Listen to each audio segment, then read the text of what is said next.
Leading into the last presentation day, it's an honor to be able to introduce Bill Even, who's the CEO of the National Pork Board. So prior to his employment at National Pork Board, Bill served as the Global Industry Relations Lead for DuPont Pioneer, where he managed the global corporate engagement strategy, focusing on collaborative stakeholder relationships in the areas of seed, biotechnology, biofuels, and farm policy. Prior to joining DuPont, Bill served as the South Dakota Secretary of Agriculture from 2007 to 2010. Bill holds a degree in ag production from Lake Erie Technical Institute, a Bachelor of Science in Ag Business and minor in economics from South Dakota State University, and a Juris Doctorate from the Drake University Law School. Bill and his family own and operate a fifth-generation diversified crop and livestock farm operation near Humboldt, South Dakota, where they raise corn, soybeans, wheat, alfalfa, and cattle. The farm was homesteaded actually in 1883 by Bill's great-grandfather, and Bill began farming in 83. Bill and his wife Janelle have 3 children and live in Adel, Iowa. And please let's welcome Bill to the stage. Thank you. How are we doing? Well, good afternoon. Kansas State said, for whoever stuck around until I'm finished talking, they've got coolers of beer in the back. So those folks that just left, they just lost out. Well, thank you very much for the opportunity to come here to Kansas and spend a little time with you this afternoon. I work for you as your CEO at the National Pork Board in Des Moines, Iowa.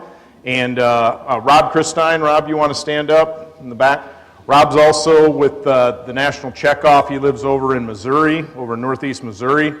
And don't forget, there's some goodies and stuff at the table there from the Checkoff, but probably more importantly is some follow-up information regarding your biosecurity.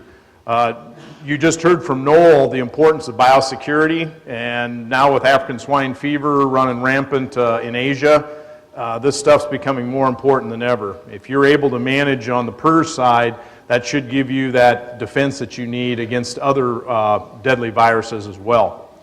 So thank you for the introduction, and to kind of kick it off, as you mentioned, we've got our farm in southeast South Dakota, so we're near Sioux Falls. Actually, if you drew a line, it's almost straight north of Manhattan is where our farm is located, just kind of along Interstate 90 in there. And it was a wet fall. We didn't turn a wheel till the middle of October. It's about a month after we would normally get started. We had snow in early October. I can't remember that ever happening. And so when the water melted, when the rain ran off and the snow finished melting, you know, some folks had some problems. This is our cousin, John Even, who lives farm just south of us there, and you can see how the high water came up with all the snow melt and the rain next to some of these county township roads.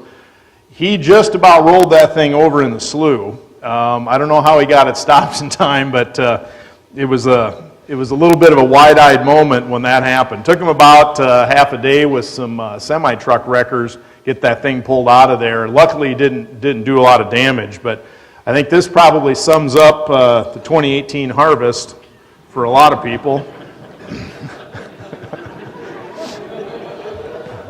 There's a lot of waiting around for it to get fit to get back in the field. So, you know, with that as a way to get started, let's talk a little bit about 3 things I want to talk to you today. Number 1, just a quick snapshot around the industry from the pork board perspective.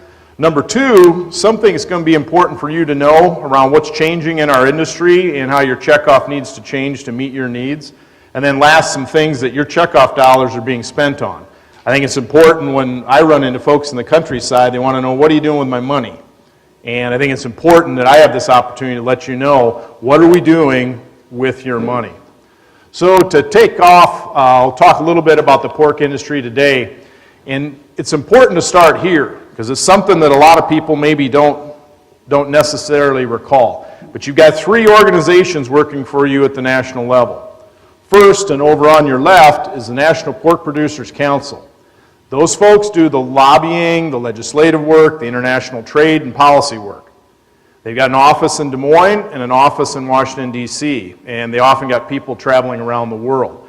But those folks, it's 10 cents per $100 of market value, and that's voluntary contribution through their SIP program. Now over here, this is our shop, the Pork Checkoff, and we do the research, promotion, and education for the pork industry and help fund that nationally, including money that to support work at Kansas State. And that is, the checkoff rate is set by the producers, 40 cents per $100 of market value. But probably the most important thing from Tim Stroda here at Kansas Pork is who's in the middle, and it's your state organizations. Your industry would function with these two wheels turning out here, but what ties it all together is Tim and the folks like you in Kansas, folks that come to these meetings, the folks at the land-grant universities that are pitching in to make sure that our 40-some state organizations around the nation actually put the rubber to the road here. I walked in and I had an Iowa State shirt on, and Tim Stroda said, "You better go change it. They're going to kill you in there." So it's important that you've got folks at the state that are watching your back, right? So here's how the machine works. Here's how it's funded. Everybody's got their roles and responsibilities, but the state organizations have to wear both hats. They have to wear the lobbying and legislative hat, and they also have to wear the research, promotion, and education hat. So Tim, thanks for all that you guys do here in Kansas to support the industry and have events like this with Kansas State. So the numbers, and this is from the December Hogs and Pigs report, came out just before the government closed down for a month. But you can see everywhere it's green light go. Generally speaking, we've been running in that 2 to 3% growth rate. Now you might think, well, that number seems fairly low. But I tell you what, the United States economy, we're happy if we get a 2 to 3% annual growth rate. That is a strong, healthy, sustainable growth. Now there's always a bumpy ride and there's storm clouds on the horizon related to tariffs and trade issues and profitability. But generally speaking, our industry has had a really nice growth run overall, and Noel alluded to some of that and what they've been able to do with Iowa Select. But probably the other important part of this is who's eating our food here in the United States in particular. This is per capita meat consumption in the U.S. is at a record level. So over on your left, vertically, is 0 to 240 pounds. And across the bottom, the years 1998 out to 2019. Pork is in blue, beef is in red, chicken's in green, and turkey's in purple. And right now, the 52 pounds of pork per person consumed is really at an all-time record high in this nation in recent memory. And back in here, we were really sweating it. Are we ever going to get back above about 48 pounds per capita? And the good news is, as our economy has rebounded from the Great Recession, and this holds true whether you live in Asia or Africa or South America or Europe. If you've got money, you gravitate towards meat protein. And that's good news when the global economy is clicking along. People will eat more protein. We'll talk a little bit more about the competitors in that coming into that space in a minute. But I really want to talk to you here about some things that your board of directors is paying attention to at the national level. And there's really 4 items that we've kind of summarized that are significant, and we'll walk through them. So our food chain in the country is evolving really quickly. There's a lot of disruptive technology showing up. There's an acceleration of everything that happens on these devices. Okay? Information technology. And you folks are well aware of the tight labor market. As the economy is strong, it's really hard to find work, whether it's truck drivers, people to work in the barns, people to work in the packing plants, the feed mills. That's everybody's in the same boat. So I spend a little bit of time talking about a couple of these. So the rapidly evolving food chain. How many of you folks have heard that Amazon bought Whole Foods? Right? Happened a year or so ago, I guess. And that really shook the entire food industry. And it wasn't really in some ways unexpected, but the reality was when you have one of the world's largest retailers, online retailers at that, getting into the food business, that actually was the shot heard around the world for retail. How many of you folks have heard of Aldi or Lidl? Okay, grocery store. I was just in Minnesota this morning, and I said, how many folks have heard of Aldi and Lidl? And I said, it's not an Oli and Lena joke, but it's Aldi and Lidl, two European grocery store chains that now established a beachhead in the United States and got big competitors like Walmart seriously thinking about the competitive landscape. Do you guys have any Hy-Vee grocery stores in Kansas? Probably a few. Good regional brand in the Midwest.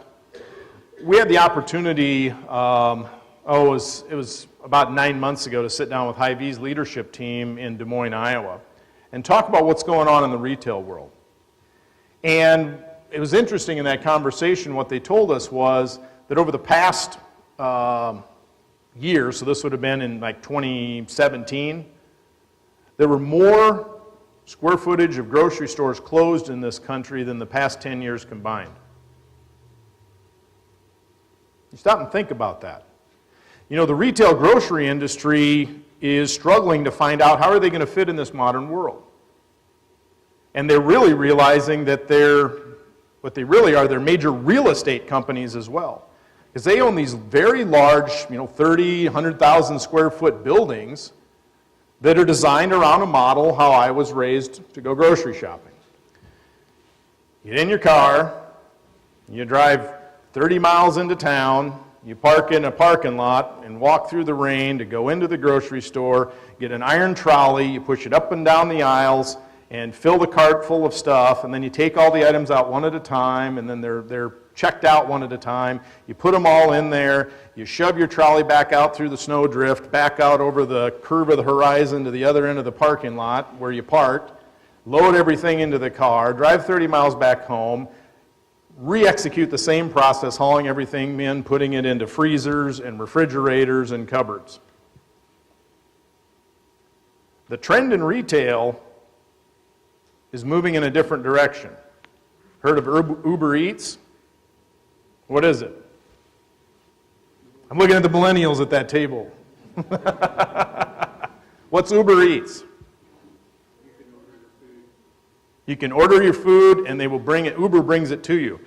Des Moines, Iowa, of all places, there are 8 McDonald's in Des Moines, Iowa that will actually deliver your Big Mac to your house. Now, it's not cheap, but if you're lazy and you're playing Fortnite and you're hungry and you just get on your app and McDonald's will bring your Big Mac to your house. Folks, what I'm telling you here is the world is changing. Who's got a Google Home or Amazon Alexa device? Raise your hands high. Higher. Okay. You think about what's changing. If I can sit in my kitchen and say, hey Alexa, or hey Google, or even pull out my phone and say, hey Siri, if you're an Apple aficionado, and ask them, how do I cook pork? Or even more important, I want to order some pork, because you can order pork off of Amazon. You think about how the market power and the point of contact has changed. You used to go into the grocery store, you looked at an ad in the paper or a flyer in the mail, or you walked in and talked to the butcher. That entire space is getting upended by virtual digital smart assistants. They are going to control the key and the access to markets and to food, and more importantly for us, to pork. So when our board is looking at what's happening in this food chain, I guess our summary is this.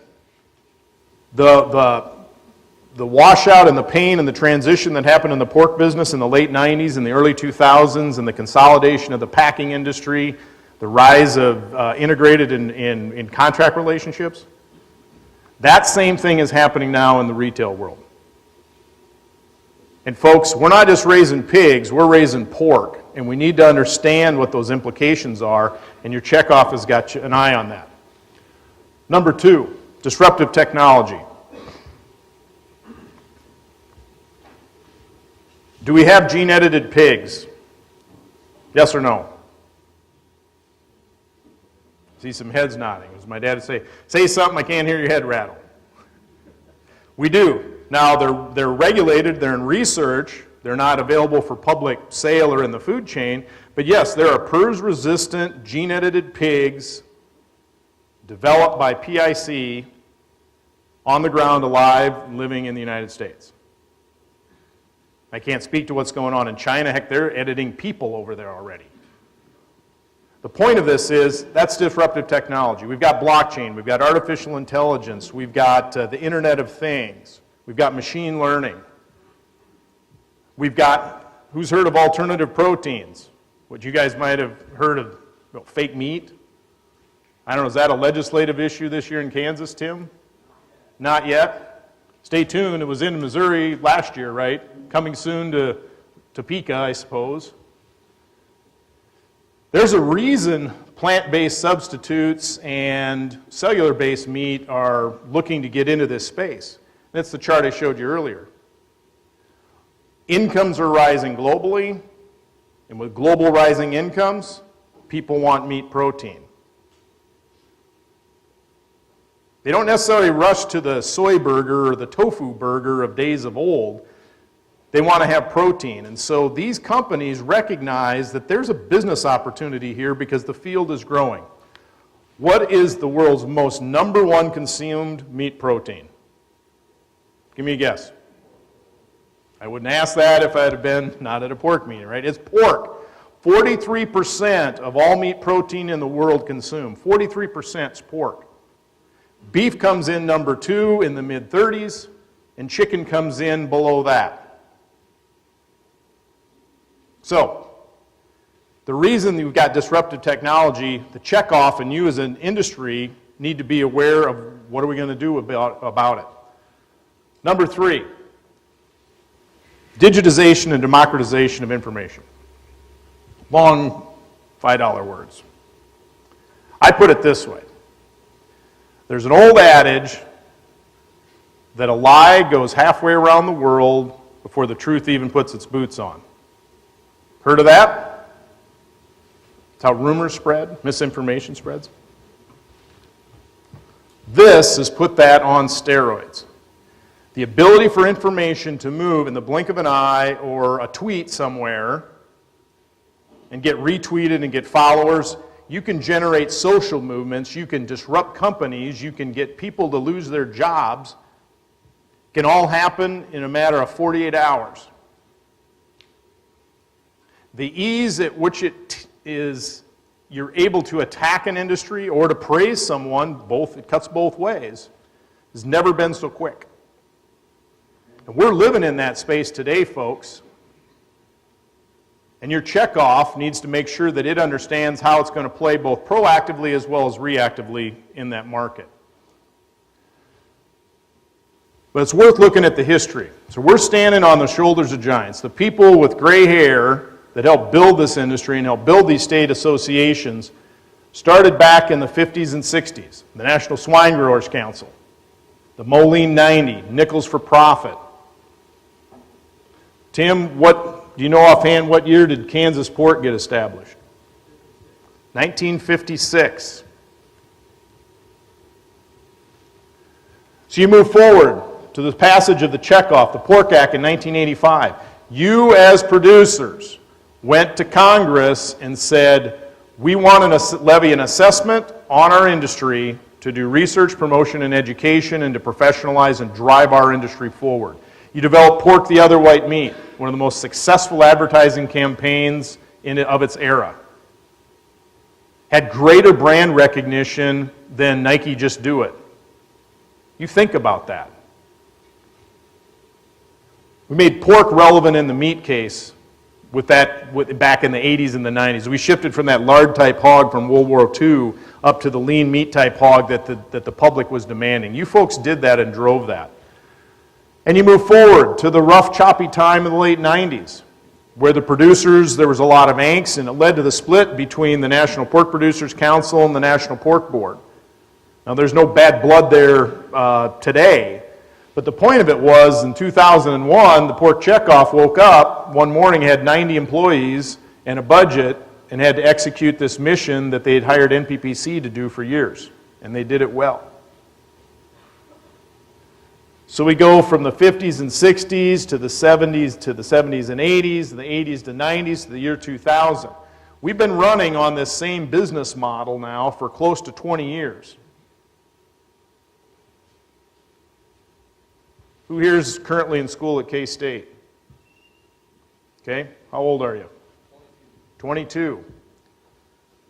What we're talking about is right there. It's a generational change, and it happens about every 20 years when your kids are old enough that they're in college or they're back in the workforce, and you've got to figure out what are you going to do to accommodate them into the industry or into your farm operation. Businesses and associations are no different. You have to have a plan for what that next generation is going to look like. Because we've got modern barns, modern packing plants, and modern technology, and our board of directors has decided, you know what, we really need to look in the mirror and decide what a modern checkoff should look like. Because we can't live with the criticism of, hey, you know, you're too much like the government, where it's slow to respond or it's closed today or whatever it would happen to be. When something's going down, you want your checkoff to be there, Johnny on the spot. You want them to be producer-led and driven, but you want them to be nimble, responsible, relevant, and collaborate with others, like the state associations and the land grants. You want prompt decisions and you want prompt action, not a lot of vacillating and waiting 6 months to do anything. Information needs to flow back to you as producers, and it needs to be set up to be resilient. So whether it's a foreign animal disease shock or a price shock or a policy shock, your association is going to be able to live and survive and thrive through that. So what I'm here to tell you today is the Pork Board is taking a look at itself from the ground up. There's a commission established, a blue ribbon committee of 21 members. Their first meeting is the end of this month. And they're going to start with a blank piece of paper and say what's working, what's not, and what can we do better. And really think about how are we going to reinvent our organization. Because at the end of the day, I look at it this way from my farmer perspective. If our farm is not moving as fast or faster than the general pace of change in the industry, you're going to fall behind. And when you fall behind, you start to lose your relevance. And then pretty soon, you get into trouble financially. Our farm looks way different than when my great-grandfather homesteaded it in 1884. But we're still there and we're still in business. We want to make sure that your checkoff has that same mindset. So let's wrap up by talking about what are we doing with your money. You've heard a lot of conversations today about whether it's African swine fever or foreign animal disease. Rob Christine has got some information on that back table, that checkoff table. Grab some of it and look at it. Or go to this website. It's got the complete list, pork.org/FAD. It's got the complete list of everything that's going on globally and what you need to do to stay Johnny on the spot with your farm operation. We've got an issue team that was established in mid-August that's made up the Checkoff, MPPC, the swine vets, and the Swine Health Information Center, and that we meet every 2 weeks, and we have done national consumer survey work. We've established messaging should African swine fever land in the United States. We've got ad campaigns, video campaigns, everything's all built. We had this stuff done already in September. Now, we're not talking about any of this because you don't want to upset the public. But fundamentally, if that shoe drops, your checkoff, working with these folks in the USDA, have got a plan ready to roll out. But the price tag on this thing is going to run to the tune of $10 million in the first 30 days. Because here's a scary piece of information. When we did our consumer survey work after Labor Day, the good news was most people don't know what African swine fever is, never heard of it.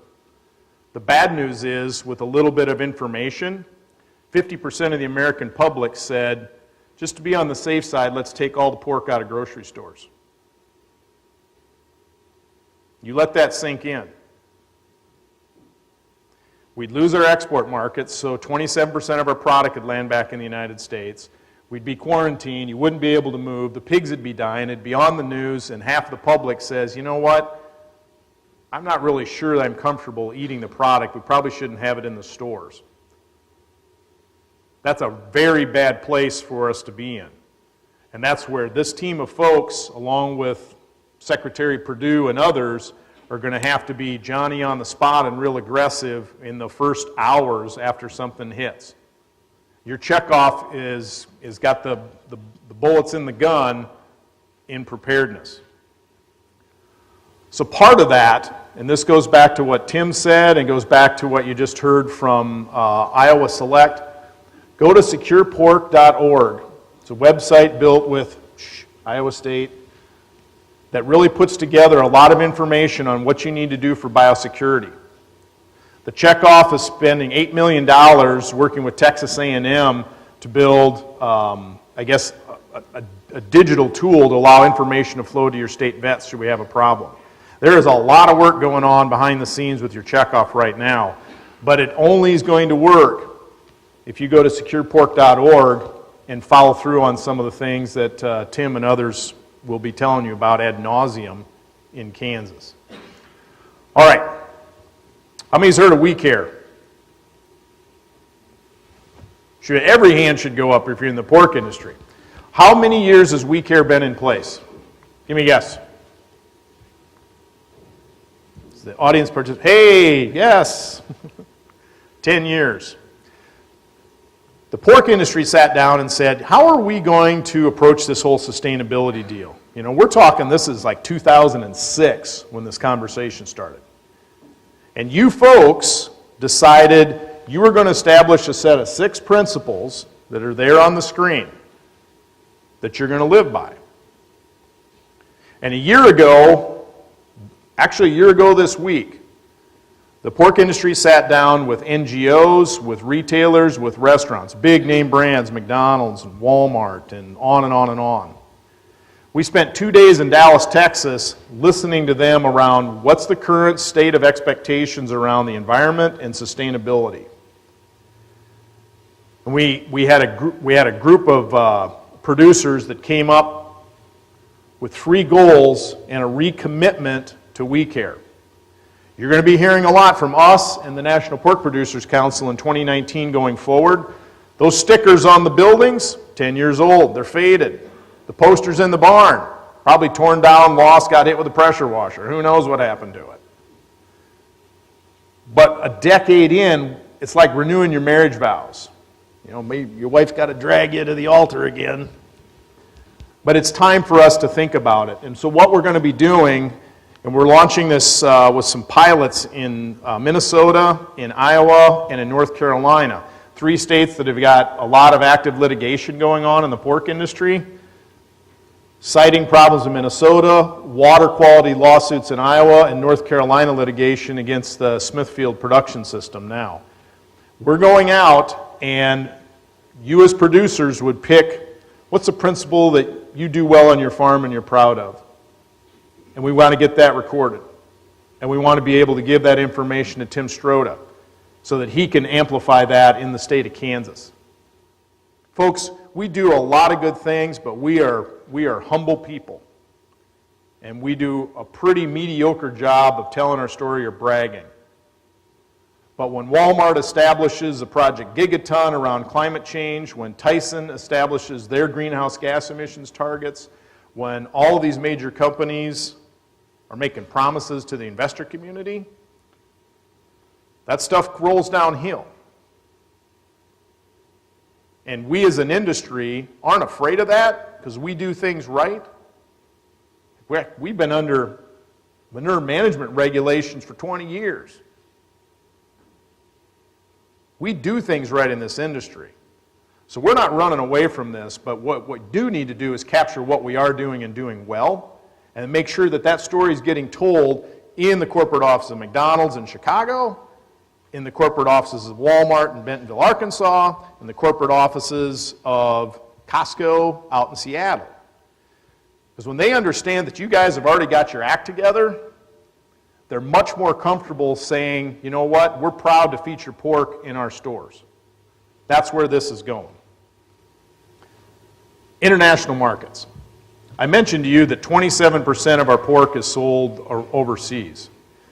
We went from being a net pork importer in the mid-90s to now being one of the globe's largest exporters of pork. That's allowed your industry to grow. We've had domestic demand that's remained solid, but the real growth has been internationally. And our board for the past 3 years has put more money into international marketing efforts with the U.S. Meat Export Federation out of Denver. And we're looking across the board. But Pork 2040, you're not going to see a lot about this until maybe later in 2019. But you look at China, India, Mexico, Nigeria, the Philippines, South Africa, and Vietnam. What's one thing that all of these countries have in common? Give me a guess. That's a diverse set of countries. What do they have in common? Rapidly growing economy, rapidly growing population. Population of Nigeria is set to surpass the United States here, in about the next 15, 20 years. We're about 326 million in the U.S. today. China alone has got 326 million people that are just entering the middle class. That's the whole population of this nation. Mexico is our largest export market today. Hispanic people love pork. It's part of their culture, part of their tradition. And our ability to grow is going to be really dependent upon, man, there's a huge group of people and they love our product. Philippines, set for rapid growth, love pork. South Africa, rapid growth, love pork. Vietnam, outside of China and India, probably one of the fastest, hottest moving economies that are starting from a real low level that are going up like a hockey stick. Who knows, maybe the 7th Fleet will be parked in Cameron Bay again. Vietnam doesn't want China messing around in their business. And irony of ironies, who are they talking to? USA. So our ability to get a cold chain established in Vietnam and then start moving pork into there, that's skating where the puck's going to be. We're going to do qualitative and quantitative on-the-ground research in these countries in partnership with the USDA. We're just getting ready to let the contract for the China deep dive research, and the rest of these are going to start following suit in a staged fashion. Your checkoff dollars are paying for that. I'm going to end talking about the domestic market. There's a lot of stuff going on. I would talk to you about maybe this. Who's heard of Google? Oh, very few of you. That's odd. They have the internet in Kansas? Who's heard of YouTube? Okay. What's the largest search engine in the country? What's the second largest? YouTube. Who owns YouTube? Google. Who's heard of FameBit? Right, Tim Strode is probably one of the few people that have heard of it, right? You would as well. Okay, FameBit is a black box deal inside of Google. The statistics are mind-boggling. There are somewhere in the tune of like 5 billion hours or north of that, 5 billion hours of video on YouTube today. Uploaded at the rate of like 400 hours a minute are being uploaded. That's a lot of crap, right? I mean, there's a lot of it on there. But inside of that haystack, there are some needles. And what you find are a pretty eclectic group of people that are into food, that are into health, they're into nutrition, they're into barbecuing, they're into cooking, how do I feed my family, those sort of things. And they call them influencers or content creators. And they're very influential. Years ago, when there were 3 TV stations, you could run a pork the other white meat ad and pretty well assured that you were going to touch every single American. Right now, I got 999 channels on my cable TV at home. Your radio station, I don't know, maybe it's Pandora. We needed to find a different way to talk to people. Google, ironically, has a way that you can spend money to figure out how you talk to people. We sat down with a very deliberate, methodical process and identified 17 different people. This is just a sampling of some things we did last summer. 17 different influencers, and put together videos with them. This one here, it's a Binging with Babish. He has a show called Basics with Babish. Believe it or not, one of your pork checkoff videos trended on YouTube for a week this fall. That means you're in the top 5 most watched videos. Now, these things are ephemeral. You'll hit and then you're gone again. This video played at the Sundance Film Festival as part of Google's promotion for how you can do successful marketing in a very professional, enjoyable way. Your Checkoff paid for that. This is the world that we're moving into with your Checkoff. This is what I'm talking about a new reinvented Checkoff that's really going to be relevant. Tim and the folks from Kansas Pork have been groundbreaking in the work that they've done with videos and getting them out there. You need to be really proud of your state association. We spent a lot of time. Tim actually headlined a national meeting in Des Moines in October, where Tim headlined the conversations around what are we doing as an industry to make sure this is working successfully. And Kansas has been blazing the trail for that. So Tim, thank you for everything that you guys have been doing. Now I'll close with this slide and tell you a little story. Who's heard of Food Lion? A couple folks. Where's Food Lion at? Southeast, all the way up to Food Lion. Grocery store, East Coast, in markets with a lot of people. I mean a lot of people. So normally, when your retail team, Checkoff team, would go out and talk to the retail organizations at their headquarters and say, we want to do something with you to promote pork, let's say in fall during pork month. And normally what you'd do is you'd write a check. So let's say the check is, let's say $25,000, and we want you to use that to run a couponing campaign during October pork month. And they're more than happy to take your money, right? Because essentially it didn't have to be the meat packer subsidizing the brand campaign or a couponing campaign. It was a Checkoff doing it. So we went to them and said, we've got a different idea. We want to think about this a lot, I would say more strategically, in a smarter fashion. So you see this little blue thing here? It kind of looks like an ATM. In the Food Lion stores in the front, you got a place where you can swipe your loyalty card. And when you swipe your loyalty card, normally it would show you a little video of what was being featured, and it would print out a coupon that you would then use to go to the store. Very effective. Great product, great project. We went to them and said, you know what, rather than printing out a coupon for $2 off a pork loin, what if we did something different? What if we showed a pork video that you got to watch, and then instead of printing out a discount coupon, we printed off how to bake pork chops and put the 145 cooking message up against it. Food Lion said it'll never work. The only way you sell pork is by giving it away. And that's what we've been doing since 1987 with our retail efforts. Again, don't get me wrong. You discount something, put it on sale, it will move. It's a lever that you pull. It doesn't matter if you're selling seed corn or John Deere tractors. You put something on sale, it'll move. How many of you have heard of the saying, if you give a man a fish, he will, louder, eat for a day. Give a man a fish, he'll eat for a day.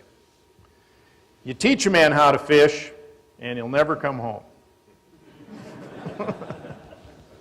You teach a man to fish, and he'll eat for a lifetime. We talked with Food Lion and said, what if we taught them how to fish? What if we taught them how to really enjoy the pork that they're going to eat? The number one most searched for term on Google about pork is that sentence right there. How do I bake a pork chop? Using that information, working with the great folks at Food Lion, we put this together. 1,000 stores, 2 videos, 34 million showings of these little short clips. You know, they're just seconds long, 15 seconds. They're the results.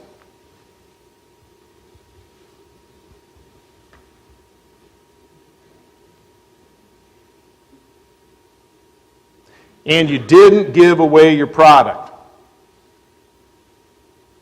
We spent your checkoff dollars. We spent the checkoff dollars putting this together, putting together the videos, de-risking the project for Food Lions, so if they were going to take it in the shorts, that the meat buyer that was working with doesn't lose his job.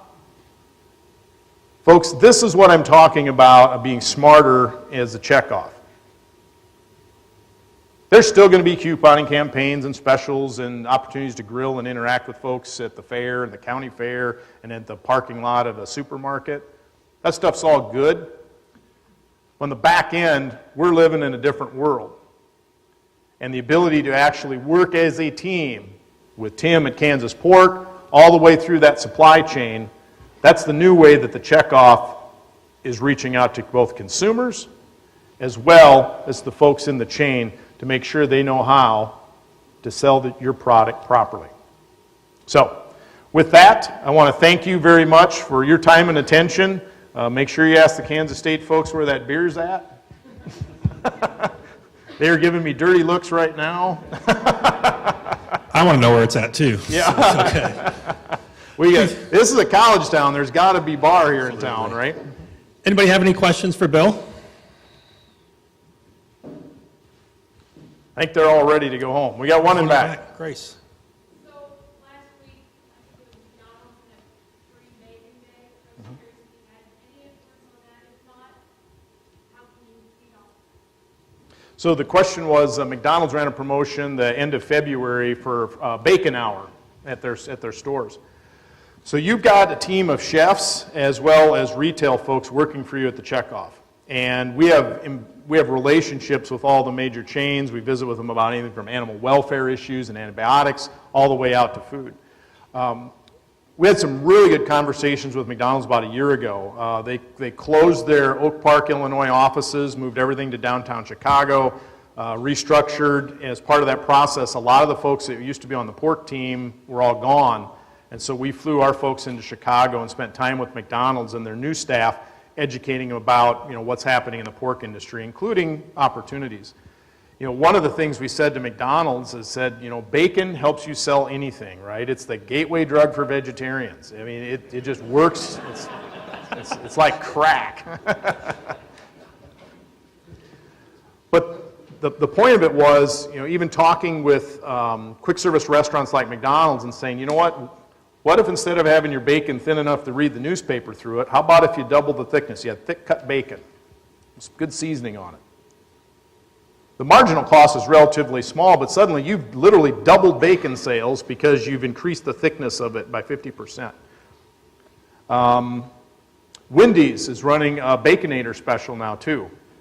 We find that a lot of these conversations sometimes happen like 2 to 3 years before something hits the market. These companies are very smart, and they're very deliberate about what they do. And there's a whole supply chain that had to get put in place for McDonald's just to give away bacon for 1 hour on one day.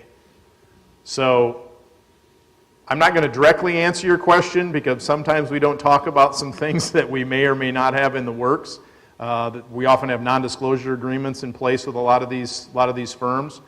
But rest assured, this is a relationship business. And again, whether it's worried about antibiotics in your meat or, hey, how can I just drive sales and drive revenue in same-store sales? We're there to help these folks with those conversations. There's a Dinner at Home in America campaign that we're running, and we're on the road hard in 2019 talking to packers, processors, and grocery stores around how to reposition pork to make sure that that product keeps moving. It's not glamorous, it's not sexy, you're not going to ever see or hear about it, but it's that dirty, day-to-day, month-to-month, year-to-year work that goes on with these companies, and we're proud to do it for you. So it is top of the hour. So, any other questions? Anything last thing? Thank you very much for your time and attention, folks. Have a good spring.